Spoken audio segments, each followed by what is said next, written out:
All right. Everybody, if you can, at the bottom of your screen, you should be able to see the chat.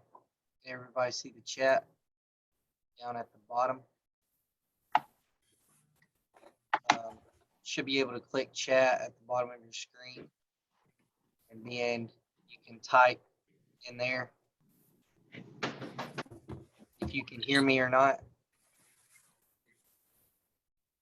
Hey. Can you hear me? Yeah, we're good. Okay, good. Oh gosh. You don't have to turn your video on, but you can. But I'll take a picture of it. Mr. Clark will think I'm like good or something.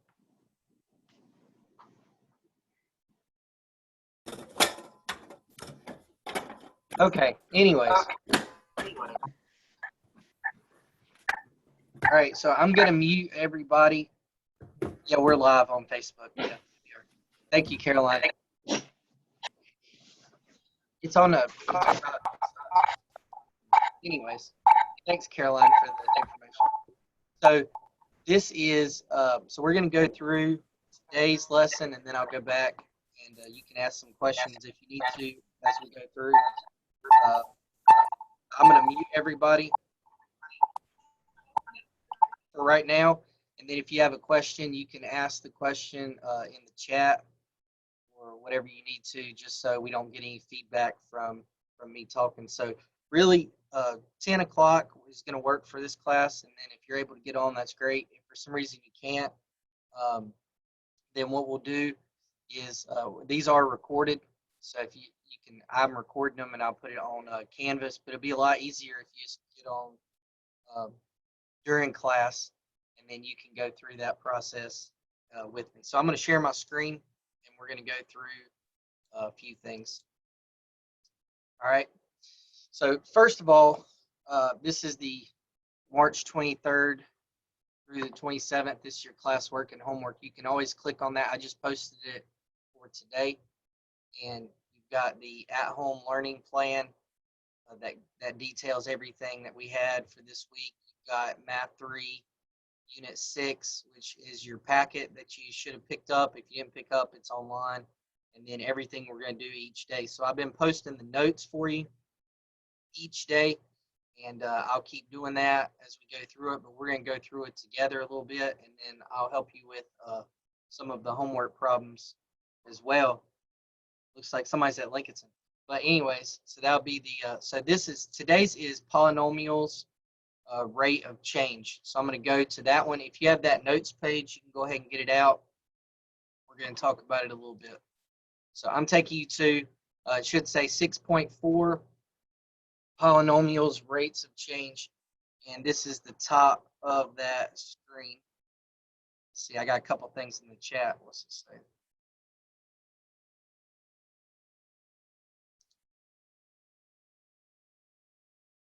It doesn't want me to see the chat. Oh well. All right, so polynomial rate of change. So the first thing it says is, in as many ways as possible, compare and contrast linear, quadratic, and exponential functions. So we're looking at linear, quadratic, and exponential. It says answers are going to vary, but you should know that a linear function, you have a line, so you've got that straight line. When you go through and look at the quadratic function, you have the U shape, and then exponential is going to be growing rapidly. So you have the exponential growth and decay. So really what we're looking at is difference in those graphs. And then down below, we're about to see some exponential functions as well. So if you look in example 1, it says use the following functions to help answer the statements below. So you have 2 to the x power. That is an exponential function. You have x squared minus 20. That's a quadratic. You have x to the 5th. It's actually just going to be a, that's going to be, it goes over quartic. It's called quintic, but it's not important as far as that goes. Then you have x plus 30. That's linear. You have a quartic. You have a cubic. And then you have a negative quadratic. And it says write the following in order from least to greatest when the value of x is 0. So all we're doing in example 1 is plugging in 0 for x. So if you notice, they've taken each problem and they've plugged 0 in for x. So for instance, if you plug in 0 squared minus 20, you get negative 20. If you plug in 0 squared minus, or 0 to the third minus 0 squared minus 4, you get negative 4. 0 to the fourth minus 1, you get negative 1. Negative 0 squared plus 3 times 0, you get 0. 2 to the 0, remember that's 1. And then 0 to the fifth is going to be 0 minus 4 times 0 to the second, again 0 plus 1, that gives us 1. And the only one that gives us more than that would be 0 plus 30. That would give us 30. So that is the order of the expressions from least to greatest.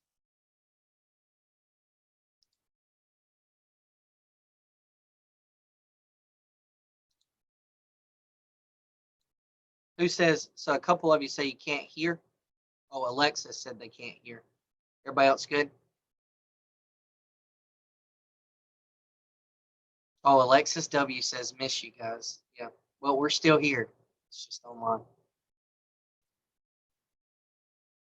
All right. Everybody good so far? Okay, so we're going to keep moving.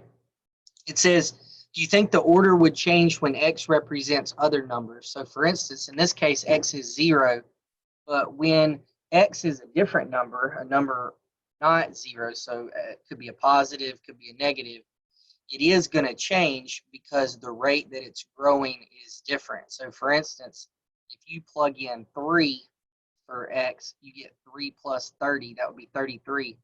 But then over here, 3 to the fourth power is 3 times 3 times 3 times 3, which is 81, minus 1, that would be 80. So this one would quickly jump ahead of the linear function because it's growing at a much faster rate.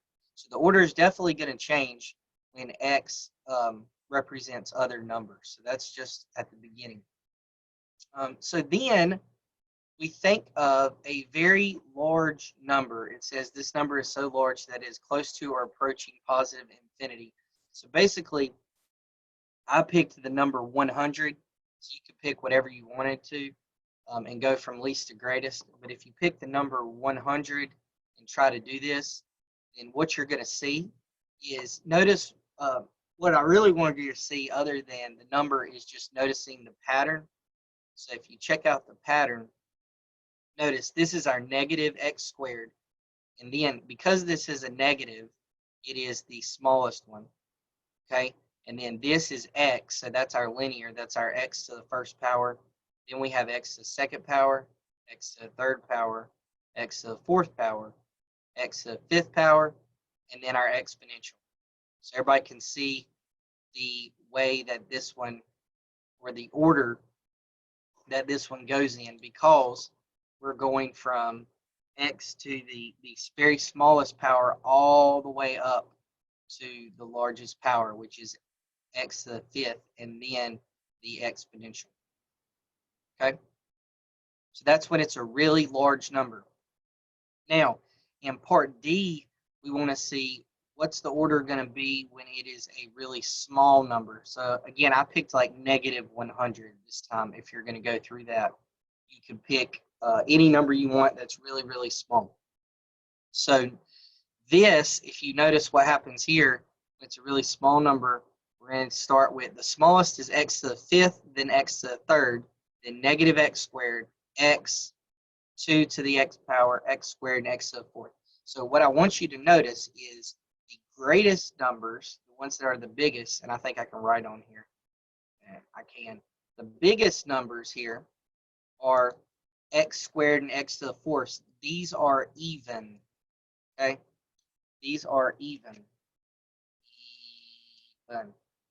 Okay, so those are even exponents. If you look at these two over here, the smallest ones are your odd exponents. If you think of it, it should make sense because your odd exponent, if you have a negative, take it to an odd power, it's going to stay negative. But if you have a big negative and take it to an even power over here, then it's going to get really large because a negative times a negative is a positive. So that's why the even powers are going to be a whole lot bigger and the odd powers are going to be a whole lot smaller. Okay? Keep going. I had the chat up there earlier. But... All right. So I'm going to scroll down. I'm going to take this off the screen now. And I'll scroll down to part E.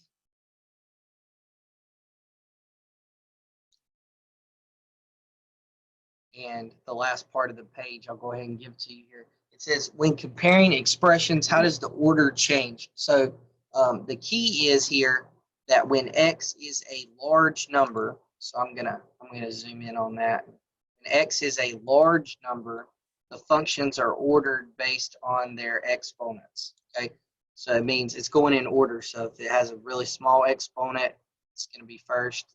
X to the second will be second. X to the third will be third. X to the fourth will be fourth, and so on. When x is a small number, the functions are ordered from the largest odd to the largest even. So if you noticed what we just did with that negative, it was the negative x to the fifth was the smallest one. It was the largest odd exponent. And the x to the fourth was the biggest one because it was the largest even exponent. So when a number is small, we're going to go from the largest odd to the largest even. So it actually went like x to the fifth, x to the third, x. Then it went x squared, and then x to the fourth.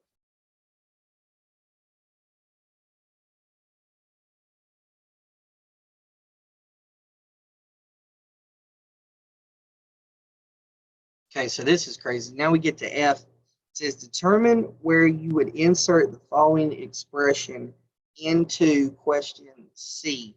So if you go back and look at question C, C is talking about when the exponents go least to greatest. So remember, that is when x is a large number. So in part C, we're looking at when x is a large number. So they're going to be ordered based on exponents. So this 1/2 x is going to be, or 1/2 to the x, it's going to be right in front of 1x. So if you notice, it's not a negative, but it's right here before x. X to the 7th and x to the 6th are obviously going to come after x to the 5th. So there's the 5th power, there's the 6th power, there's the 7th power. This one, some people ask why this one comes last, because this is really to like the 100th power, because it's an x up here. So we don't know what number it is. It's just a really big number. So there's, again, x to the 5th. There's x to the 4th. There's x to the 3rd. There's x squared. There's x to the 1st. This is 1/2 to the x power, which is going to make it kind of small. It's going to be a positive number, but really small. And then here is our negative number because of that negative sign. And here is even a bigger negative number. So we got a really big negative, kind of a big negative, small positive, small, getting bigger, bigger, bigger, bigger, bigger, bigger, bigger, all the way to the greatest. Okay. Now, if we go to the same thing, but insert them for a really small number, so a negative number. Remember, we go from the largest odd to the largest even. So the largest odd is x to the 7th power, followed by x to the 5th power, followed by x to the 5th power, then followed by x to the 3rd power. So we've gotten through all of the odds except for x, but there we have a negative. So this negative puts x squared in here. Then we have x to the 1st power. Now we have, this is going to be to a negative. Then we start getting our even powers, 2, 4, 6, and moving forward. Okay. So that is just, all this is talking about is how to order the exponents or the equations, the expressions. This is all just talking about the order. So in question E, it says write your process for ordering these. That's your process for ordering them. when x is a really large number, so when it's approaching infinity, they're going to be ordered based on the exponent. So it's just going to go 1, 2, 3, 4, 5, 6, 7, 8. When x is a really small number, it means it's approaching negative infinity, really big negative. The functions are ordered from the largest odd. So if I had like x to the 11th, it would be first, then x to the 9th, then x to the 7th, then x to the 5th, all the way to the largest even. So like x to the 20th power would be my biggest. Okay, and that takes us through page 1. All right, so I will take, let me clear this and get off of the annotate.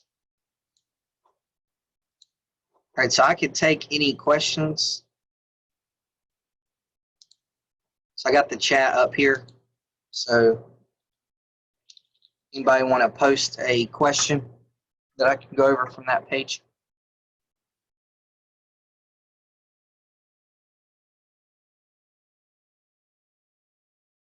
You don't have to say it out loud. You can just post it in the, type it in the chat.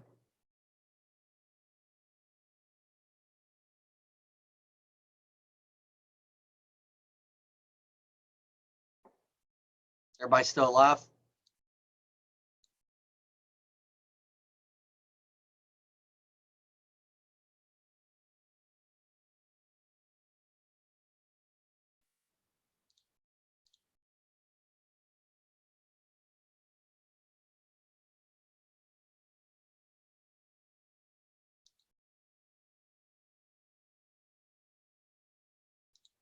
Okay, I hear you, Carl. All right, so part D, let's see. D says from least to greatest. I tell you what would really help you out in doing this is to pick a number, a really small negative number, and like plug it in. So for instance, like that when they plugged in 0 at the top. So like if you go to Desmos or wherever and you just plug in a bit like a negative number for it, let's look at D. If I plug in negative 100, so let me pull up Desmos real quick, and we can plug that in. So let's say negative, so it's going to be x to the 5th minus 4x squared plus 1. So x to the 5th minus 4x squared plus 1. But we want a negative. It's going to negative infinity. So we want a big negative number in there for x. So let's say negative 100 to the 5th minus 4 times negative 100 to the 2nd plus 1. All right. So this tells you, and again, it doesn't matter. We could say negative 10 if you wanted to. It would be fine. So this tells you like how big this negative is going to be. What this says is negative 1 times 10 to the 10th power. That means move the decimal place 10 places, and that would be how big that negative is. So that is negative 1 billion or a billion, right? So then we can take the next one, x to the 3rd plus x squared minus 4. Okay. So this is x to the 3rd. We go back, plus x squared minus 4.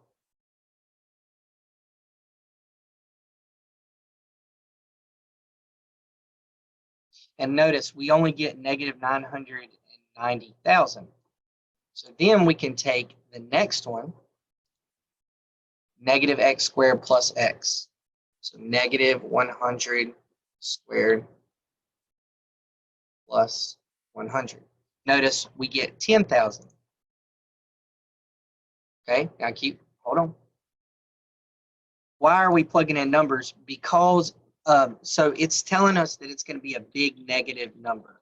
So I just decided that negative 100 is a big negative. Okay. 300, but it's just showing you the order that they go in. Is really what we're looking at there, Carly. It's just the order that they go in. So now The next one would be x plus 30. That would be negative 100 plus 30. Okay, and then we could keep going all the way to the negative 100, and it would, and that's a really, really, really small decimal. 7 10 to the negative 31. That means 0.00000. That means 30 zeros, and the 31st zero would be 7. And then we keep going.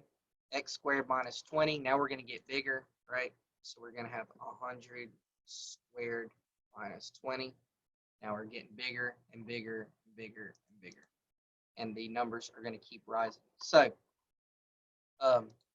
one way, and I'm going to leave this, but one way of doing that is just plugging the number in. And I would have done the same thing starting at A.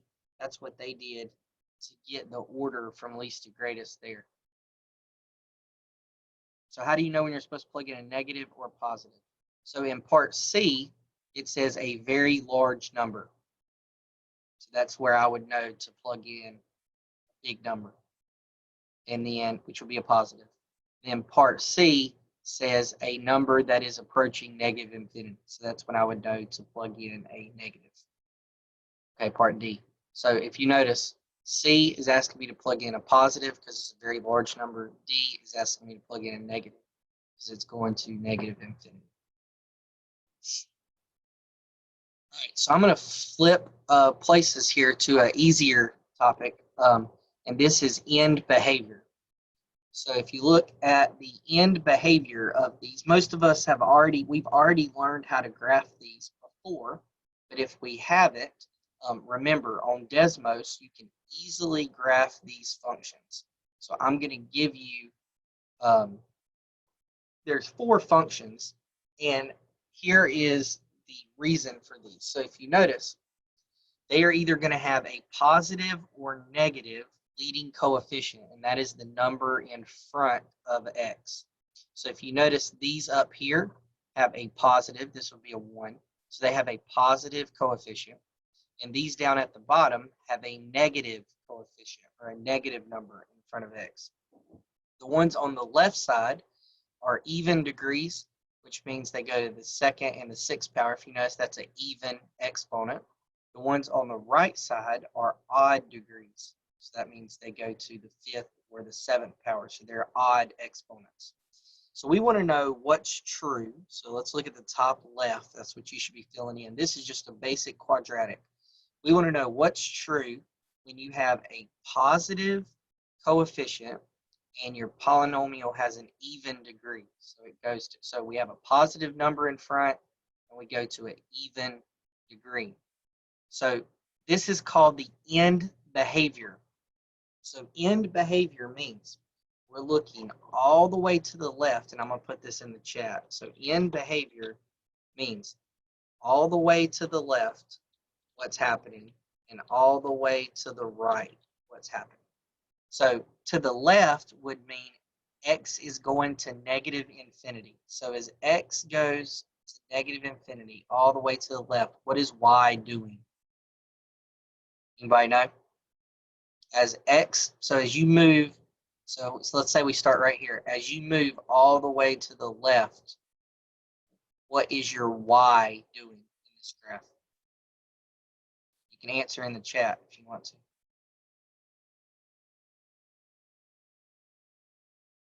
As you move to the left or to negative infinity, yeah, it's going up. Thank you, Rachel. So y is going to infinity. So as we go all the way to the left to negative infinity, y is going to positive infinity. That's what this says. As x goes to negative infinity, y goes to positive infinity. You got to be careful because there's a lot of signs here to try and mess you up.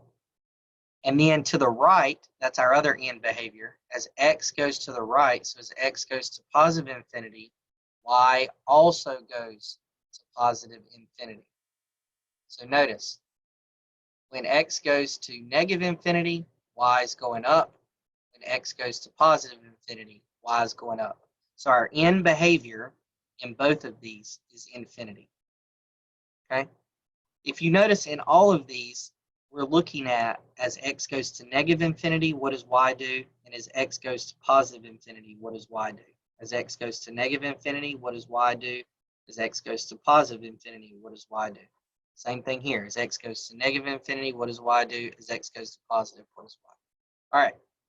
So that's the same in all of them, is we're looking left and right. So if you look at this next one, if we have a negative coefficient, which means it's flipped the graph upside down, but we still have an even degree, what happens is we go left and right? Well, the only thing that's changed is the graph is flipped upside down. So instead of going to positive infinity, we go left and right. It's now going to negative infinity when we go left, and it's also going to negative infinity when we go right. So it goes to negative infinity both times. So here's what we can learn from this. In even degree polynomials, if it is a positive number in front, it's going to be going to infinity left and right. If it is a negative number in front, it's going to be going to negative infinity left and right. That's what happens when you have a positive degree polynomial or an even degree polynomial. Okay, so now I'm going to take you to the right side of the page to odd degree polynomials. So in odd degrees, we have x to the 5th power, which this graph is x to the 5th, but it also could be x to the 3rd. And x to the 3rd looks exactly the same. Basically, in an odd degree, we know it is a positive number because it is increasing like that. It starts low and ends up high. So as x goes to negative infinity, if you extended this to the left, you can see y is going down. As x goes to the right to positive infinity, you can see y is going up. So as x goes to negative infinity, y is also going to negative infinity. And as x goes to positive infinity, y is also going to positive. In our odd degree polynomials, when we have a negative in front, you can see that the graph is basically flipped. As x is going to negative infinity, y is going up to positive infinity. And as x goes to positive infinity to the right, y is going down to negative infinity. So that's what happens when we have an odd degree with a negative in front. What questions can I answer from this graph, these 4 graphs? And that is called the end behavior. So anytime that a question asks you about the end behavior of a graph, you're saying as x goes to negative infinity or all the way to the left, what does y do?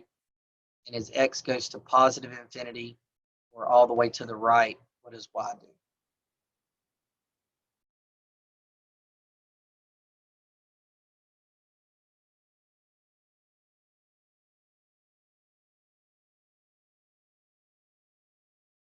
The exponents are important because if they,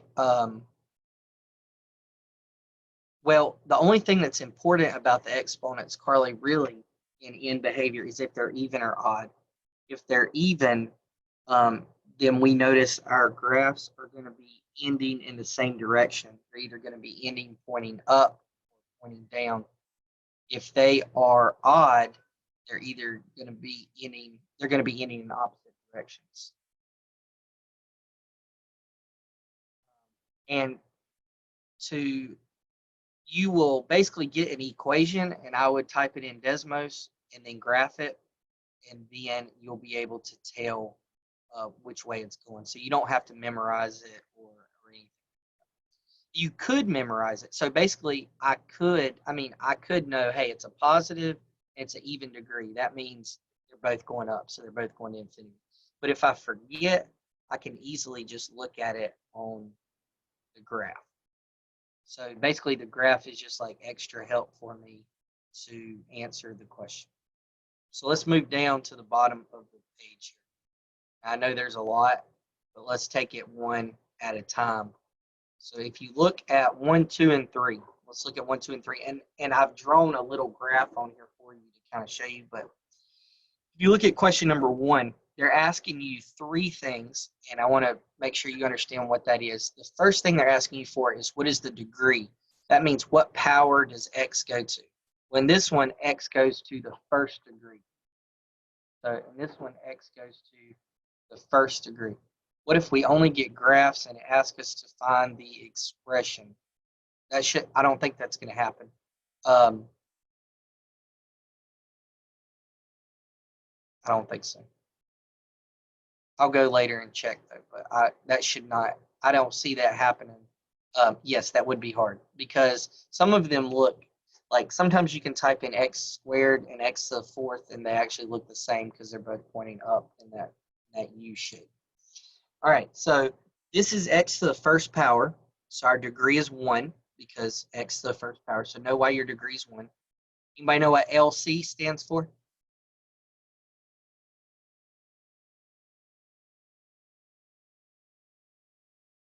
Okay, somebody said no. If you look right here, it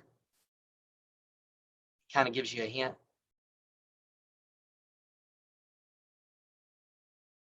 So LC is your leading coefficient. They just didn't want to write that out 15 times. So the leading coefficient is going to be your number in front of the biggest exponents. You got to think about that. So if you have a couple x's in your problem, your leading coefficient is the number in front of the biggest exponent. Okay, so if you have like x to the third and x squared, it's the one in front of x to the third.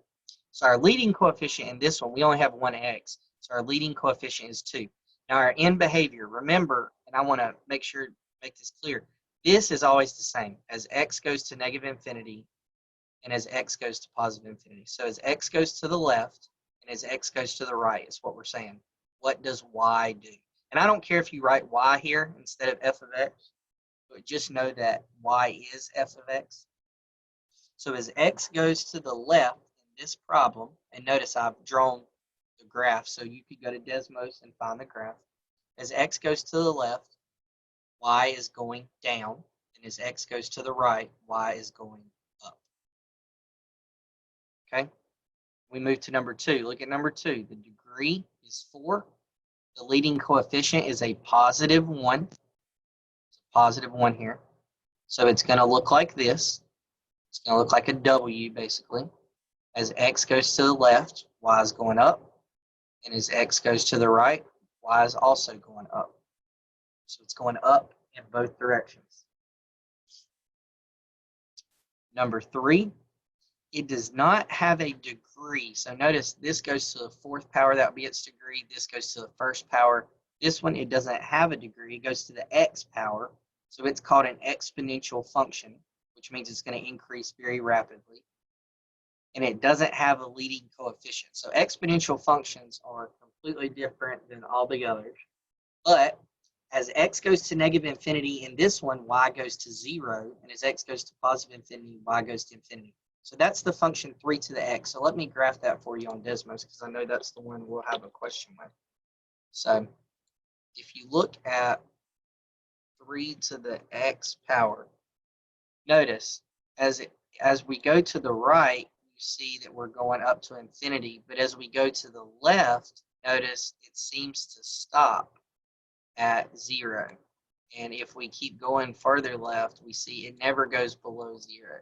So in this case, this is a special case here. As x goes to the left, y goes to 0. And as x goes to the right, y goes to infinity. That's called exponential growth. If you think about exponential growth, that's kind of like it's actually kind of like the population of things that can grow exponentially, but you have to start with something, so you're never going to get negative. You have to start with at least 1 in order to start growing exponentially, so it's not going to go below 0. It's got to stop at a certain point. You can't start with a negative number of things and then end up at infinity. All right, so we're going to scroll down to the last ones here, 4 through 9. So number 4, 5, I'll look at 7 in a second. Number 4 and 5 follow the same pattern we talked about. So if you look number 4, the degree is 3 here because that is our highest degree. So you always pick your highest degree too. The leading coefficient is a +1, so you look at that highest degree and see what's the number in front. The end behavior is x goes to the left, y is going down to negative infinity. As x goes to the right, y is going up to positive infinity. Here's one with a degree of 3, but a negative in front of it. So if we have a negative leading coefficient, or a coefficient of -2, remember it's basically flipped. So as x goes to the left, y is going up to infinity.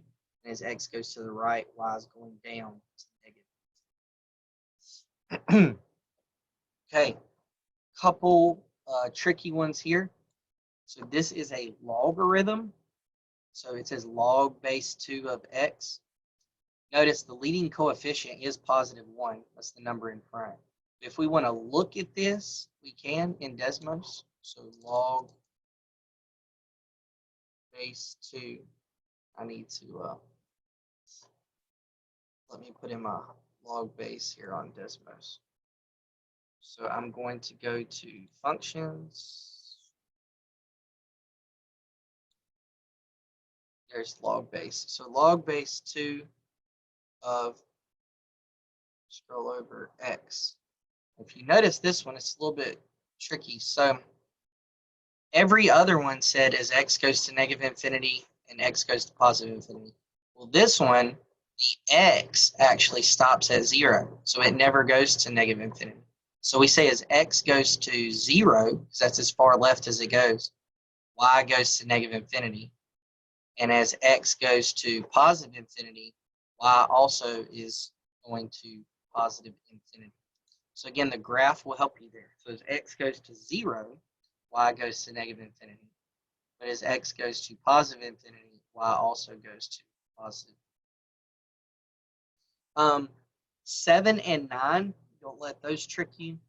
The degree here, look how many x's there are, even if it's written differently. So there's 2 x's here.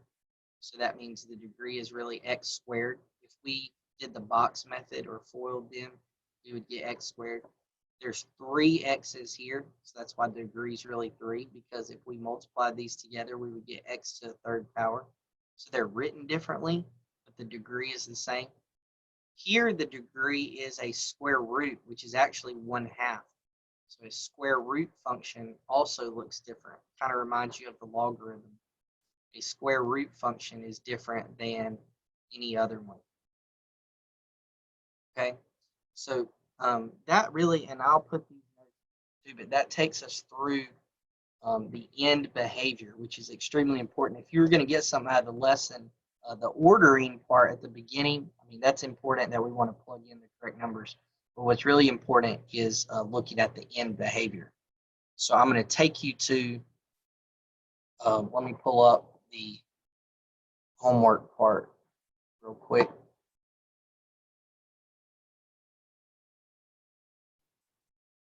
All right, I'll take you back here. I'm going to take off the video and real quick pull up the homework for this unit. So the math 3, real quick. You should have this page already.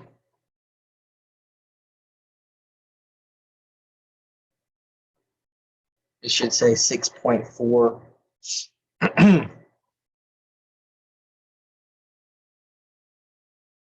Homework, and I'm pulling it up on my computer right now.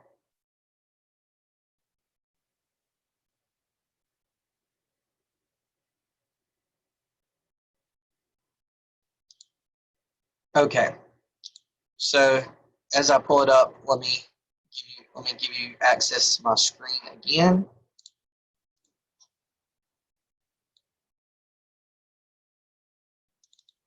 So here is the homework page for this. So what we're going to do here is, all you want to do here is type these in on Desmos and put them in order from least to greatest. So that should be easy for you. Remember, I just showed you how to do the log base on Desmos. Pick a number that is smaller than -100. So like maybe -200. See which one's going to be bigger, or even negative 101, that would be fine. Pick a number that's bigger than 100 and see which one's going to be bigger. Okay, so you're plugging that number in for x. Remember, when you plug a number in for x, you're going to plug it into parentheses. Yes, I'll go back to the notes in just a second. Down here, it says determine the function type and state the end behavior. So the function type means, is it a, for instance, this one, x squared, that's an even, right? So that is an even polynomial. Yeah, I'll show you how to do the log too. I can. And this is an exponential function. Remember, this is a negative even polynomial. This is a negative odd polynomial. So there's your function type. Then your end behavior you can do. It says use questions 10 through 13 to answer the following. Which function has the greatest value at x equals 1,000? So plug in 1,000 for x and see which one has the greatest value. Or you could just know which one will have the greatest value by looking at it. Which function is always increasing? That means all the way from left to right, it's going to be increasing. So as you look at it from left to right, it's always increasing. Which function is always decreasing? So all the way from left to right, it's always going down. And then which one has a relative maximum? That means it stops at a point and goes down. So a relative maximum looks like 21. It means it has a maximum value. It means it's going up, it hits a maximum, and it's going back down. These say determine the end behavior. So they give you the graph. And all you have to say is x is going to negative infinity, what's y doing? As x is going to positive infinity, what's y doing? Okay. And then lastly, these last problems say review. These are actually factoring. So if you remember how to factor, you're going to say what two numbers multiply to give me the last number and add to give me the middle. That's called a difference of squares right there. But what two numbers multiply to give me 3 and add to give me 4? That's pretty easy, right? What two numbers multiply to give me 6 and add to give me negative 5? Subtract this 12 over and say what two numbers multiply to give me negative 12 and add to give me a positive 4? Here, they are already factored. So remember, when they're already factored, we say x plus 4 equals 0 and solve. We say x minus 3 equals 0 and solve. We say x plus 1 equals 0 and solve. Here, we want to factor this. What two numbers multiply to give me 9 and add to give me negative 6? All right, so I went through the homework pretty quickly for you there, but that should cover it. Let me go back. You guys said you wanted me to go to the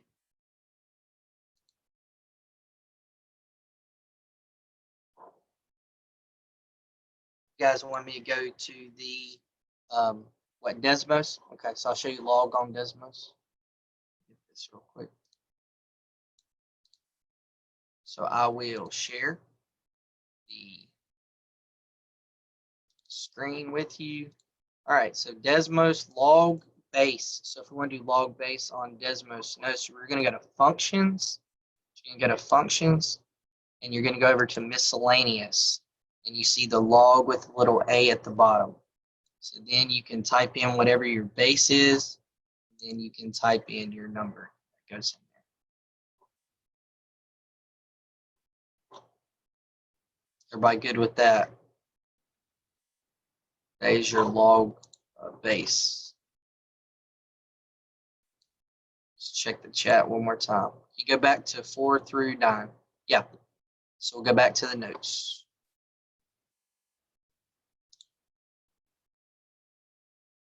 And there is 4 through 9.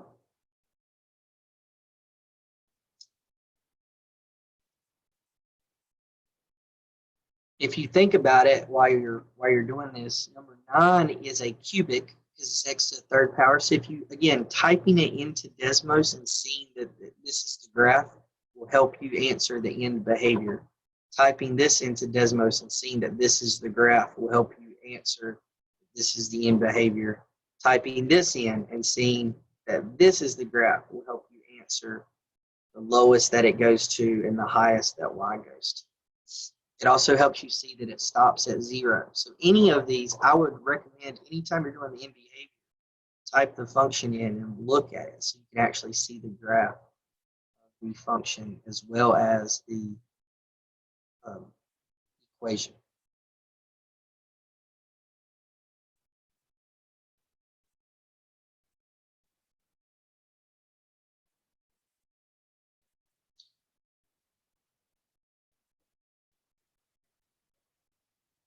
I will make this available to you. So I will put these notes filled in. I'll make this available to you on your classwork.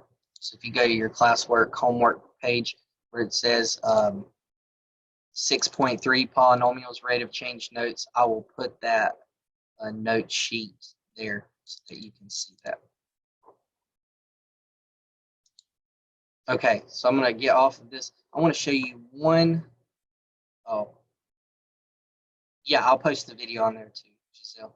I want to show you one more thing. Some of y'all were asking about long division and synthetic division. Okay, I personally, synthetic division is going to be the easiest one for us to do. And personally, if we have the chance to do synthetic division, we're going to want to use synthetic division. And I'm going to show you real quick on this whiteboard what a synthetic division problem would look like.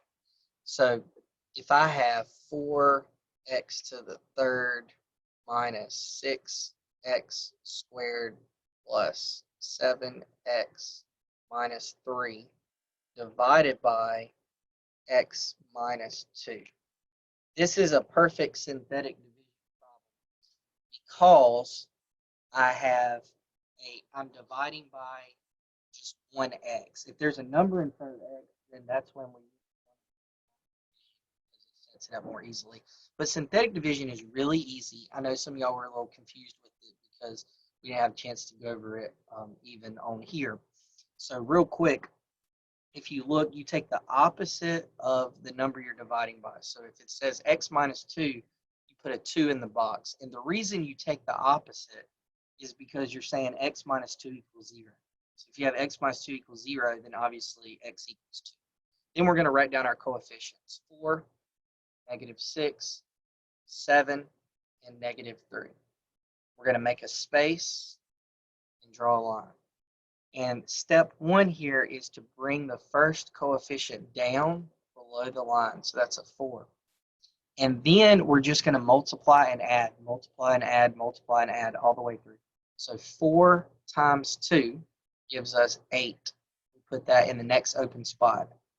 And then we're going to add -6 plus 8 gives us 2. 2 times 2. So now we take the number that's down here below the line and multiply it by the box. Gives us 4. And we're going to add 7 plus 4 gives us 11. And we take the number that's below the line. 2 times 11 gives us 22. And then we're going to add -3 plus 22 gives us 19. And that last number I usually put in the box because that is a remainder. Okay, now synthetic division, the whole point of dividing is to take a power, so x to the third, and to make it smaller. So what happens is it goes down 1 power. So this is our answer, but we want to write it out. So instead of starting with x to the third, it's 4x squared, or to the second power, plus 2x plus 11 plus, and our remainder is 19. Anytime you write a remainder, you put it over what you're dividing by, which was x minus 2. So that's a short, that's just like a quick little, that's a quick little example of synthetic division. And, you know, if I go back over that, you think, where did I get these numbers? So the 4, so these are your coefficients, 4, -6, 7, -3. You're dividing by x minus 2, so you put the opposite in the box. Bring the first number down and we multiply. 4 times 2 gives us 8. It goes in the next open spot. Then we add, get 2. 2 times 2 gives us 4. We add, get 11. 2 times 11 gives us 22. And we add, get 19. Now, how did I know to start with x squared? Because the problem started with x to the third. So my answer is going to start with 1 degree less than that. Just going to start with x squared, and then it goes down one at a time. So x squared, it's x to the second. This is x to the first. This is no x. This is our remainder. That is on the synthetic division that they really would like for you to do in math 3. All right, so I think that kind of wraps us up for today. Hopefully you guys can come back tomorrow and catch that. The good thing about these, so they're recorded, so if you need to go back and just look at any portion of the video or any one part, you can kind of scroll through. So I think it takes about 30 minutes or so for it to upload so that I can post it. But I will make sure it gets posted. And I'll let you know on Remind. If you haven't joined the Remind, I see there's like 27 of you in here, which is good. If you haven't joined the Remind, then please join the Remind and make sure to stay on there because that's where I'm sending out stuff. I'm also sending you emails, so make sure to check your school email for the Zoom link too, so you can use that through Canvas. It'll send you an email. Make sure if you know anybody on here in the 2 classes. So again, we have 26 and 27. So I think we have like 53 students. So we got a little bit over half. But if you know anybody that wasn't here today that has the computer access that maybe they just didn't get the link, you can even use Zoom on your phone. I know it's not the best option, but I did download the Zoom app, and you can watch me from your phone if you had to. But a computer obviously would help too if you want to. So either one would be fine. Yeah, I'll go back to 6.1 and 6.2, Alexis and some of the other ones. Some of y'all were asking about going back even to long division, synthetic division. I would always use synthetic if I had the choice. So if synthetic division will work, I would use it. When we do the study guide, I think the study guide is on Thursday. Or no, yeah, Thursday. So when we do the Unit 6 study guide, I'll make that as like a review day. So we'll go back over all of those sections. Me teaching it best I can. Quarantine's pretty good. Cole says, is it true that they waived the statewide test? So what is true is federal government, so nationwide, they've basically said if a state asked to not take the test, we will accept that. So North Carolina is kind of in the process of doing that right now, Cole. It's not official, but yeah, they're in the process of doing that. That's correct, right, Carly? We know the last thing you need to do is take a EOC for 3 hours. So we understand. Promise. We will. I do not see that is not going to happen. So everything's good. So we're going to learn as much as we can over the next few weeks and go through as many units as we can. We're going to get through the course and do as much as we can. And if you have any specific questions, no, Laney, we're not going to be back next week. So they haven't officially announced a date. If you're interested, I know the governor is speaking at 1 o'clock today about schools. They haven't officially announced the date, but it's going to be right now. We've already got plans for you through April 9th, and your spring break was supposed to start April 10th. So right now we're already assuming you're out through spring break, which would mean April 20th, the earliest, and that's probably not looking good at the moment. So that's all. I know as much as you know, right? So that's all right, guys. Well, thanks for hanging in there, and you can get out, and we'll be back tomorrow. If you'll make sure you get on at 10, make sure you're there. I'm gonna start right at 10. So I usually open this at like 9:30. If you have any like specific questions, you can get on there. The Remind code, yeah. So let me post. That's a good idea. So not on Remind, let me go through and get that for you.